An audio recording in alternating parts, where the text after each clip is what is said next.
ഇന്നിപ്പോ നമ്മുടെ മരച്ചീനിന്നും പറയും, കപ്പാന്നും പറയും, കൊള്ളിന്നും പറയും.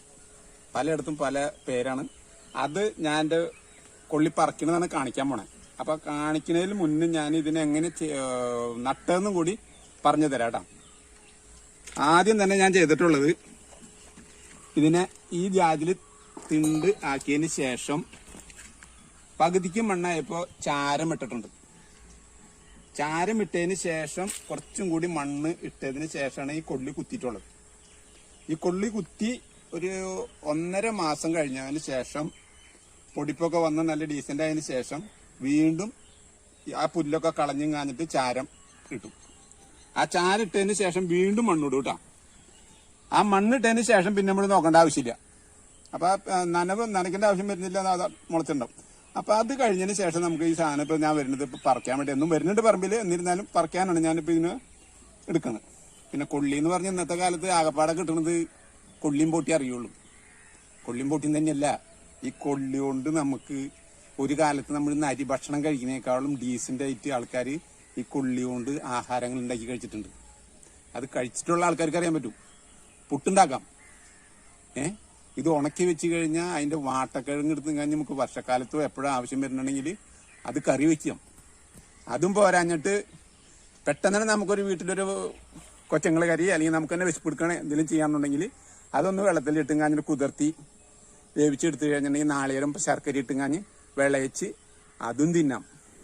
പിന്നെ പച്ചയ്ക്ക് ചെത്തി ഉണക്കി ആ കൊള്ളിയെടുത്ത് നമ്മൾ അരി പൊടിക്കുന്ന മാതിരി തന്നെ പൊടിച്ചെടുത്ത് കഴിഞ്ഞാൽ നമുക്ക് പുട്ട് അടിപൊളി പുട്ടാണ്. കാരണം നമ്മൾ വിചാരിക്കും മറ്റുള്ള പുട്ടുമ്പോൾ അരി കൊണ്ടുള്ള പുട്ടാണെങ്കിൽ കടല വേണം, പഴം വേണം, ഇതൊക്കെ വേണം, എന്നാലേ കഴിക്കാനായിട്ട് ടേസ്റ്റ് ഉള്ളൂ. പപ്പടം വേണം. ഇതങ്ങനെ ഒന്നല്ല. അതങ്ങനെ കഴിച്ചു കഴിഞ്ഞാൽ എണ്ണം പറഞ്ഞ് നല്ല മധുരമുള്ള പുട്ട് തനിയെ കഴിക്കാൻ പറ്റും. ഞാൻ പറയാണെന്ന് കഴിച്ചിട്ടുള്ള ആൾക്കാർക്ക് അറിയാം, അത് കഴിക്കാത്ത ആൾക്കാരോട് ഞാൻ പറയണം. അപ്പൊ കൊള്ളി നമ്മൾ സാധാരണ ഒരു ഇതായിട്ട് കണക്കാക്കരുതിട്ടാ. ഏറ്റവും നല്ലൊരു സാധനമാണത്. അപ്പൊ നമ്മൾ ഉപേക്ഷിക്കാനും പാടില്ല. അതിന്റെ പേരിൽ ഞാൻ പറയണത്. അപ്പൊ നമുക്കിതൊന്ന് നട്ടിട്ട് ഒന്നും പറിച്ചു നോക്കണ്ടേ. ഇതിന് മുന്നേ ഞാൻ ഒരു 5-6 കട എന്റെ വീട്ടിന്റെ ഉമ്മർത്ത് നട്ടു. ഞാൻ ഒരു നേരം നീലക്കൊള്ളി ഇറങ്ങും.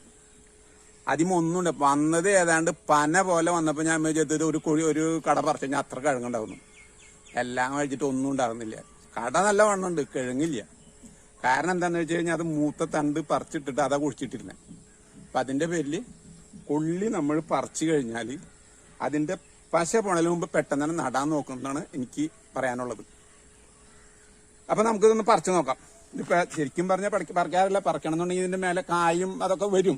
6 മാസമാണ് ഇതിന്റെ കണക്ക്. അപ്പൊ ഇതൊന്നും നമുക്ക് പറിച്ചു നോക്കാം. ഇതിന്റെ ഉള്ളിൽ ഇനിയിപ്പോ എങ്ങനെയാണെന്നും നോക്കാലോ.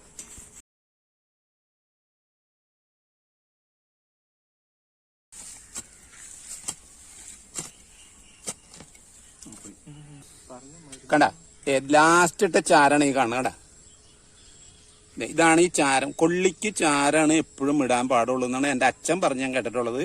കാരണം എന്താണെന്ന് വെച്ചാൽ അച്ഛൻ എപ്പോഴും പറയാറുണ്ട്, ചാണം ഇട്ട് കഴിഞ്ഞാൽ കൊള്ളി കക്കും. അപ്പൊ അതിന്റെ ഒരു ചാരം മാത്രം ഇടാന്നുള്ളതാണ്. അപ്പൊ ആ രീതി ഞാൻ തുടർന്ന് പോകണമെന്ന് മാത്രമേ ഉള്ളൂ ഇടാം.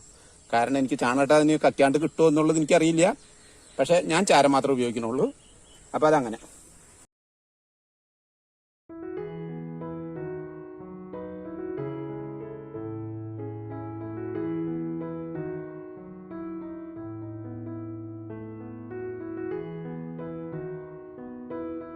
ഇതാണ് തെക്കിട്ട് കിട്ടും. പൊട്ടിയും പോയിട്ടുണ്ട് അതിന്റെ ഉള്ളിൽ കൂടെ.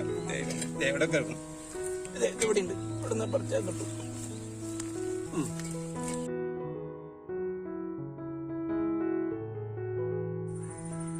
അപ്പൊ ഇന്നത്തേക്കുള്ള കപ്പ നമ്മ പറിച്ചിട്ടുണ്ട് കേട്ടോ. അപ്പൊ ഇത് മതി നമ്മുടെ വീട്ടിലേക്കുള്ള ധാരാളം ഇന്നൊക്കെയുള്ളത്.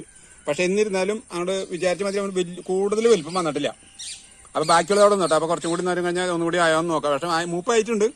അപ്പൊ എന്നിരുന്നാലും കൂടി നിർത്താൻ നമ്മൾ. ഇന്നൊക്കെയുള്ള ലാവിശ്യമായിട്ട് കിട്ടിയിട്ടുണ്ട്. അപ്പൊ അത് നമ്മുടെ മരച്ചീനി വിളവെടുപ്പും കഴിഞ്ഞു, പറക്കലും കഴിഞ്ഞു, പടന്റെ രീതികളും പറഞ്ഞു തന്നിട്ടുണ്ട്. നടേണ്ട എല്ലാ ചാരങ്ങളും. ചാരം മാത്രം ഉപയോഗിക്കാം മരച്ചീനിക്ക് കേട്ടോ. ഞാൻ ഉപയോഗിക്കേണ്ട അതാണ്. അതിന്റെ പേരിലും ഞാൻ അതേ പറയുള്ളൂ, ചാരം മാത്രം ഉപയോഗിക്കുക. അപ്പൊ ഇന്നത്തെ എന്റെ വീട്ടിലേക്കുള്ള മരച്ചീനെ പറിച്ചിട്ടുണ്ട്, കറിക്കുള്ളത് കിട്ടിയിട്ടുണ്ട്. സന്തോഷമായി. അപ്പൊ നിങ്ങളും ഈ വീഡിയോ ഇഷ്ടപ്പെട്ടിട്ടുണ്ടാവുമെന്ന് വിചാരിക്കുന്നു. ഇഷ്ടപ്പെട്ടിട്ടുണ്ടെങ്കിൽ എന്നെ സപ്പോർട്ട് ചെയ്യുക.